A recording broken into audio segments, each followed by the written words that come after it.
Keluarga tersangka pelecehan 17 anak di Jambi bantah ente ada penyimpangan, ungkap saya tangan karena suami.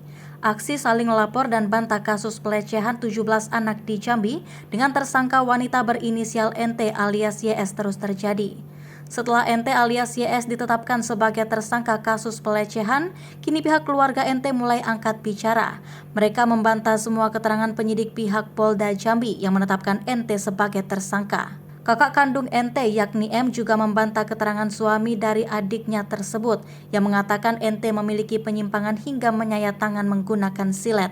Ia mengatakan NT nekat menyayat tangannya sendiri lantaran frustasi saat mendengar perkataan suaminya yang menyebut sudah jijik melihat dirinya. Ucapan tersebut membuat NT merasa hidupnya tidak berarti dan sudah hina. Memang benar ada aksi menyayat tangan, tapi itu bukan penyimpangan, tapi karena omongan suaminya yang bilang sudah jijik, ujar M pada Jumat 10 Februari 2023 lalu. Sampai detik ini keluarga NT masih terus meyakini bahwa NT sebagai korban ruda paksa yang dilakukan 8 orang anak yang mana salah satunya adalah berusia 15 tahun.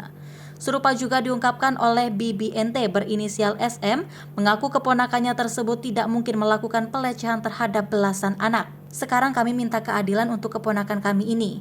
Di sini dia yang korban, tidak mungkin dia itu melecehkan anak-anak, kata SM saat diwawancarai media pada Rabu 8 Februari 2023. SM meyakini NT keponakannya tersebut justru adalah korban dari anak-anak tersebut.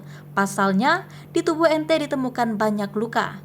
Dan tidak mungkin dia mencabuli perempuan juga. Cobalah diperiksa lagi dan kami minta keadilan buat keponakan kami, ungkapnya. Tak hanya itu saja, pengakuan NT kepada SM dan keluarga saat peristiwa tersebut terjadi, sebanyak 8 orang anak melakukan percobaan ruda paksa pada dirinya. Katanya saat itu NT tidak mampu melawan, lantaran anak-anak tersebut menginjak, menutup mata, hingga membuka paksa baju NT. Ada yang pegangi tangannya, ada yang injak kepala sama rambutnya. Dan perilaku anak-anak di sini nggak kayak anak pada umumnya bang, mereka itu pintar, katanya. Dia meminta pihak kepolisian memeriksa lebih dalam lagi kasus tersebut. Ia juga meminta agar anak yang mengaku menjadi korban dari NT untuk direhab dan ditanyakan satu persatu dan secara tertutup terkait peristiwa tersebut.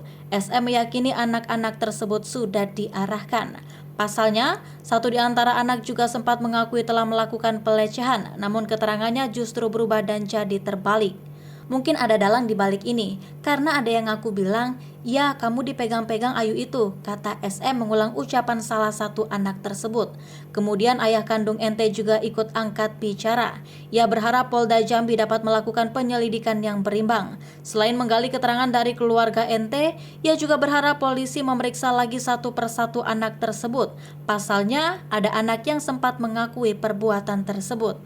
Ya jangan sepihak, tolong diselidiki lagi. Kalau dibutuhkan kami siap memberikan keterangan, ungkapnya. Ia menjelaskan suami dari anaknya tersebut memang tidak berpihak kepada anaknya. Mungkin karena yang dilawan itu massa. Itu yang menjadi pertanyaan. Mungkin enak membuang satu orang daripada satu kampung kan? Ujar S. NT sendiri juga telah melaporkan 8 anak dengan kasus ruda paksa ke Polresta Jambi. Kasat Reskrim Polresta Jambi Kompol Afrito Marbaro menyampaikan laporan yang dilayangkan NT sebagai korban ruda paksa masih dalam proses penyelidikan. Sementara itu Direktur Reskrimum Polda Jambi Kombes Andri Antara mengatakan tersangka pencabulan 17 anak ini tidak mengakui perbuatannya. Sebelum kasus ini diungkap Polda Jambi, Yunita memang mengaku diruda paksa oleh 8 orang anak. Tersangka bilang pada warga bahwa ia diruda paksa dengan anak-anak. Begitu dikonfirmasi tidak seperti itu yang terjadi, malah sebaliknya, anak-anak yang dilecehkan, ujarnya. Tidak terpaku dengan keterangan Yunita, kepolisian terus memeriksa korban dan mencari barang bukti hingga bisa menetapkan ibu muda ini sebagai tersangka. Termasuk kami menemukan video dan foto yang selama ini ada di handphone tersangka. Kita pun menemukan beberapa dokumen yang sudah dihilangkan, kata Andri. Polda Jambi mengungkapkan Yunita melakukan serangkaian pelecehan di rumahnya. Ia memanfaatkan usaha rental PS untuk merayu hingga memaksa korban agar memenuhi hasrat yang tidak wajar, termasuk menyentuh bagian sensitif korban. Para korban pun dipaksa untuk menyentuh bagian sensitifnya dan bila tidak melakukannya korban tidak boleh pulang atau tidak dibukakan pintu.